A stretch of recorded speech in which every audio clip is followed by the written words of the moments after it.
Depois de um começo avassalador com os episódios de Supergirl, Batwoman e Flash, a crise nas infinitas terras da CW se encerra com Arrow e Lendas do Amanhã. Mas será que a parte final desse mega crossover conseguiu fazer jus ao que nós vimos no início da saga? Estamos de volta com as análises no canal da Legião dos Heróis e eu queria agradecer muito toda a equipe da redação que assumiu essa responsabilidade enquanto eu tava de férias, mas chegou a hora da gente falar do final de Crise nas Infinitas Terras. O episódio começa mais ou menos um mês depois que os Paragons escaparam da destruição do multiverso pelo Anti-Monitor ao serem transportados para o ponto de fuga, um lugar fora do tempo e do espaço que não foi afetado pelas ações do vilão. E é legal que a gente tenha a introdução desse episódio através de uma narração do Ryan Choi, o Paragon da humanidade, escrevendo uma carta para a filha dele. Só que quando você para pensar, essa é uma carta que ela nunca vai ler. Chega a dar um nó na garganta quando você percebe isso. Eu gostei muito da participação do Choi no encerramento do crossover, até mais do que na parte inicial, porque assim como ele ficava se questionando qual é a minha função aqui, porque eu tenho que estar no meio de heróis, porque eu, um ser humano comum, tenho que lutar contra um Anti-Monitor e impedir a destruição do multiverso, e ele é basicamente a representação da gente, do fã. É um cara comum no meio dos heróis, presenciando tudo aquilo, sendo um espectador, mas ao mesmo tempo fazendo parte e representando para os heróis a humanidade. Porque é claro, cada um dos heróis ali tem a sua motivação, tem pelo que lutar, mas além dessas motivações pessoais, eles ainda lutam pela humanidade. Então eu acho que o Choi é meio que mantém os heróis com o pé no chão ali, o que faz com que eles olhem pra ele e falem, é por isso que a gente tá lutando, é pra proteger toda a humanidade, nesse caso todo o multiverso. Então a gente vê a equipe procurando uma maneira de escapar do ponto de fuga e desfazer toda a crise criada pelo Anti-Monitor, quando o Flash, que estava desaparecido esse tempo todo, ressurge saindo da força de aceleração. O Barry acredita que é através dela que eles vão encontrar uma maneira de derrotar o Anti-Monitor, mas não consegue voltar para a força de aceleração, até que ressurge Oliver Queen como o Espectro. A gente já sabia que isso ia acontecer, mas ainda assim foi muito legal ver ele assumir essa nova identidade, que é realmente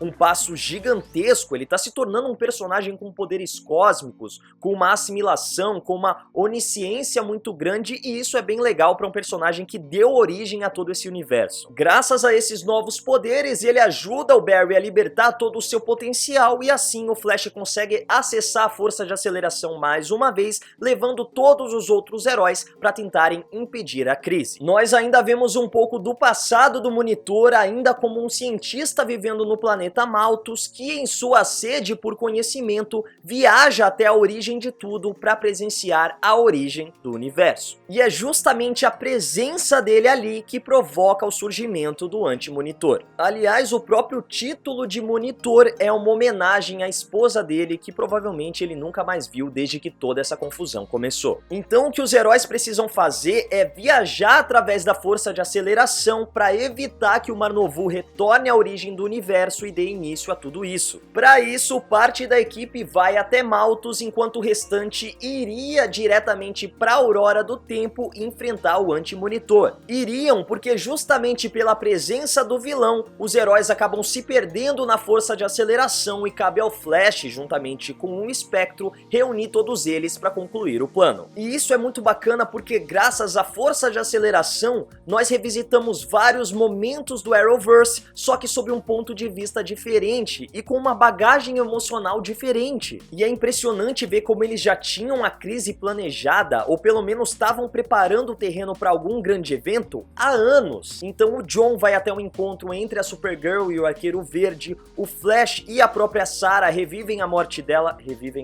o diálogo entre o Barry e o Oliver no primeiro encontro entre eles, mas agora já é um Flash que consegue acessar a força de aceleração e o Oliver como Espectro. Então essa nova perspectiva foi muito legal, mas certamente o melhor momento disso tudo foi o encontro entre o Flash da série e o Flash dos filmes. Sim, isso aconteceu. O Ezra Miller faz uma participação muito engraçada, os Flashes se tocando ali é muito divertido, eles têm uma química instantânea e por mais que seja o fanservice acontecendo ali, o encontro entre séries e filmes, ainda dá pra gente levantar algumas questões interessantes desse momento. O multiverso foi destruído pela crise, então todos esses momentos, todos esses reencontros são manifestações geradas na mente de cada um dos heróis pela força de aceleração. Eles não voltaram pro passado realmente, até porque essas realidades nem existem mais. Mas nesse caso do Flash, é diferente. Ele não revisitou uma memória, aquilo aconteceu de verdade. Então temos duas teorias. A primeira é que o Flash do Ezra Miller estava em uma realidade que não foi destruída. Ué, mas se todo o multiverso foi destruído, não tem como isso acontecer. Bom, o multiverso é o conceito de que existem vários universos alternativos, certo? Mas existe um conceito ainda mais abrangente, que é o omniverso. O omniverso é formado por vários multiversos alternativos. Então pode ser que os filmes e as séries não estão apenas em universos diferentes, mas sim em multiversos distintos. Com isso, o que acontece é que o Anti-Monitor destruiu um dos multiversos, mas os outros ainda estão intactos. Agora, considerando que o universo dos filmes é uma terra paralela do universo das séries da CW, o que pode ter acontecido é que no momento da destruição do multiverso, o Flash do Ezra Miller estava dentro da força de aceleração, e com isso ele não tinha pra onde voltar e acabou encontrando o Barry do Grant Gustin dentro da própria força de aceleração. As duas possibilidades são bem complexas, mas eu acho que essa segunda é um pouquinho mais plausível. Enquanto isso, lá em Malthus, é claro que o Lex Luthor trairia o grupo e tentaria tirar proveito da situação. Alterando o livro do destino mais uma vez, o vilão se deu superpoderes e derrotou a Supergirl. A ideia era realmente impedir que o Mar-Novu desse origem ao Anti-Monitor, mas ele queria fazer isso de uma maneira que ele se tornasse o líder do multiverso. Felizmente, Supergirl e Ryan Choi chegam a tempo de frustrar os planos do Lex e o Paragon da humanidade ainda consegue convencer o Mar-Novu a não fazer a viagem no tempo. Então tudo terminou bem, certo? Errado! Quando os heróis se reúnem na Aurora do Tempo, o Anti-Monitor ainda está lá. Obviamente, o que os heróis fizeram foi impedir que toda essa situação acontecesse em um dos universos, mas Malthus também tem várias versões em diversas realidades ao longo do multiverso.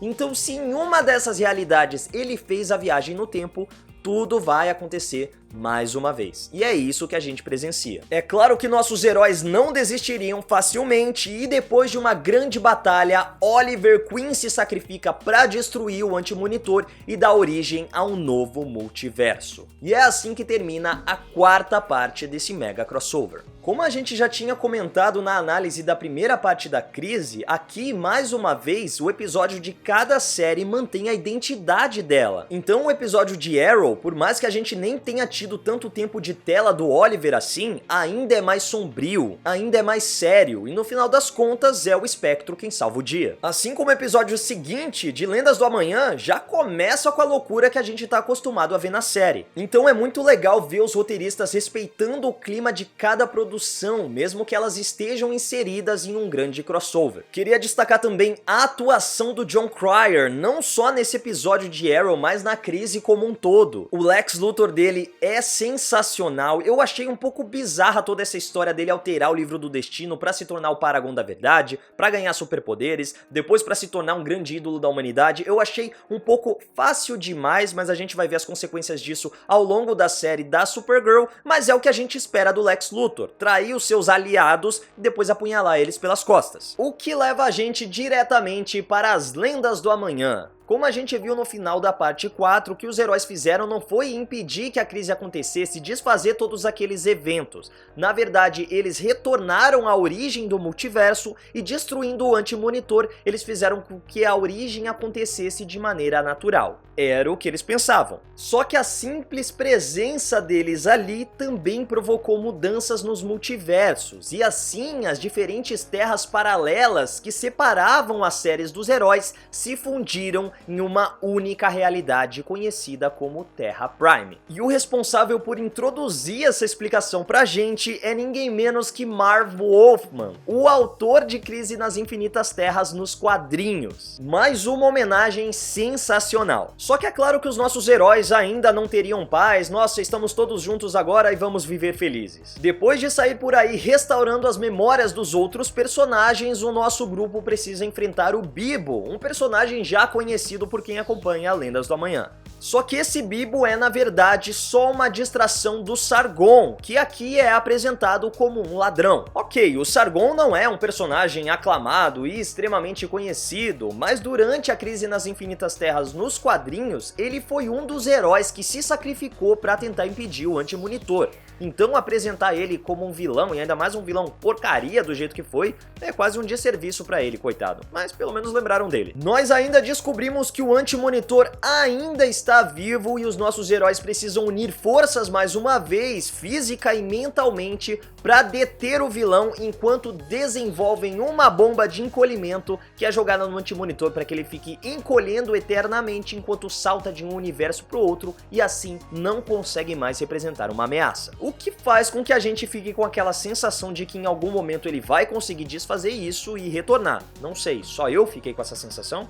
Enfim, com o multiverso salvo de novo, a equipe faz uma bela homenagem pro Arqueiro Verde, e a gente consegue sentir que essas palavras não são direcionadas apenas pro Oliver, mas pra Arrow, que pode ser uma série controversa, pode ter algumas temporadas que a galera não curte, mas merece sim ser homenageada, porque foi graças a ela que todo esse universo teve o seu pontapé inicial, é graças a Arrow que a gente tá tendo a crise hoje, é graças a Arrow que todos esses heróis se encontraram e que a gente tem spin-offs, tem outras séries surgindo, tem mais séries sendo anunciadas, e é graças a ela também que a DC conseguiu construir um universo que funciona tão bem na TV. E até mesmo eu não acompanhando as séries da CW, eu reconheço a importância que ela tem pra consolidar esse universo, e olha só quanta gente passou a conhecer esses personagens graças à série. Ela tem esse formato voltado pra TV, tem um formato que muitas vezes lembra novela, mas é graças a esse formato que ela consegue atingir um público maior e assim mais gente tem contato com os heróis. Aposto aí quantas pessoas não conheceram a série e depois foram ler os quadrinhos. E nós ainda temos mais fanservices com a equipe se reunindo na Sala de Justiça e formando uma versão da Liga da Justiça da CW, o que realmente me deixou arrepiado. Pra finalizar, nós ainda vemos a gaiola do Glick aberta. Se você não se lembra ou talvez não conheça, você realmente pode ser muito jovem para conhecer, Glick é o macaco dos Super Gêmeos, os irmãos Jan e Zaina do planeta Exor, que conseguem se transformar quando unem os seus anéis e gritam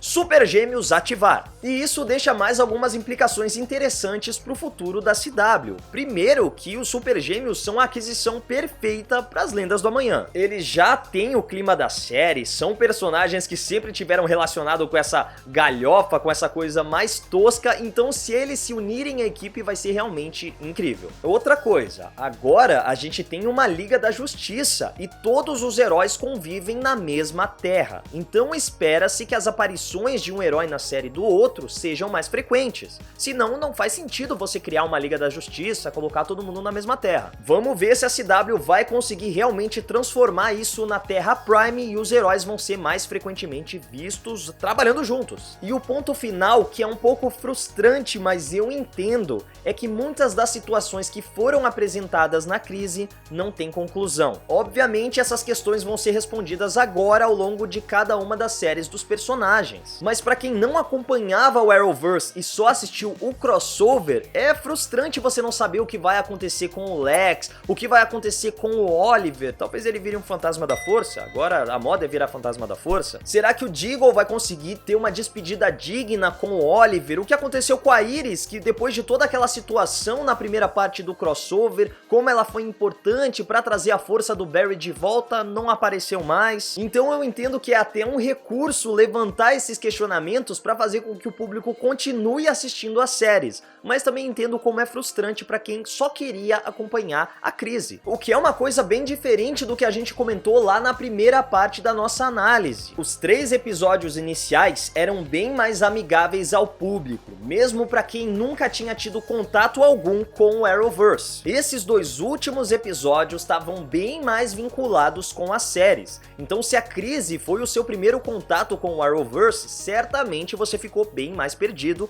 no final. Mas ainda assim dá pra entender a trama principal numa boa. Os efeitos especiais estão bem ok, a gente tem que se lembrar das limitações das séries da CW, então pra mim, com os recursos que eles tinham disponíveis, o que foi entregue foi mais do que satisfatório. Eu ainda acho que a parte inicial da trama é mais forte, achei ela mais bem desenvolvida, talvez justamente porque a gente tem 3 episódios pra construir a crise, enquanto o final me pareceu um pouco acelerado, mas eu gostei bastante de como a adaptação de Crise nas Infinitas Terras foi conduzida na CW. A gente ainda teve um vislumbre das outras terras ali no final, como a Terra 2, com a Sideral e a Sociedade da Justiça sendo mostrada, Sideral que ia ser uma série produzida originalmente pelo DC Universe, mas que foi ali captada pela CW, e faz total sentido ela estar na Terra 2, que sempre foi tratada como esse universo alternativo onde existiam as versões da Era de Ouro dos heróis consagrados da DC, então achei muito legal eles manterem esse conceito na CW também. A restauração das terras dos Titãs, da Patrulha do Destino, até do Monstro do Pântano. Será que isso é um indício de que a série vai ser salva pelo HBO Max ou pela própria CW? Será que o personagem vai aparecendo aos poucos nas séries da CW como foi com Constantine, que foi fazendo algumas participações até se tornar um personagem recorrente? Vamos ver o que o futuro reserva aí pro Avatar do Verde. Por falar em verde, até Oa apareceu. A gente tem uma série dos Lanternas Verdes a caminho, mas essa terra que foi mostrada é a do filme do Lanterna Verde com o Ryan Reynolds. Eu não sei por que eles decidiram mostrar isso, talvez tenha sido uma brincadeira com a cena pós-créditos de Deadpool 2, quando o personagem mata o Ryan Reynolds depois que ele assina o contrato pra fazer o filme. E aí a DC quis dar uma cutucada ali e falar, não vai apagar seu passado não, ó. Você tenta se matar, mas a gente traz de volta. Tá salvo aqui, ó, Lanterna Verde. O voo do Superman do Brandon Routh, cara, que cena incrível. Mais uma vez eu fiquei arrepiado nessa hora. Enfim, foi muito legal ver como as coisas se concluíram e o modo como a CW amarrou todos esses eventos, entregando muito coração, muito fanservice e muito potencial para suas séries no futuro. Essas foram as minhas impressões da Crise nas Infinitas Terras da CW, mas comenta aí embaixo o que você achou desse mega crossover e aproveita para seguir a Legião dos Heróis nas nossas redes sociais, me seguindo lá no Instagram também, @MaiDanaLH. É isso, legionários, e que a força esteja com vocês. Os heróis, e quando a gente...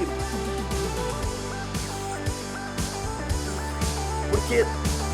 E cabe ao Flash, a gente ainda consegue...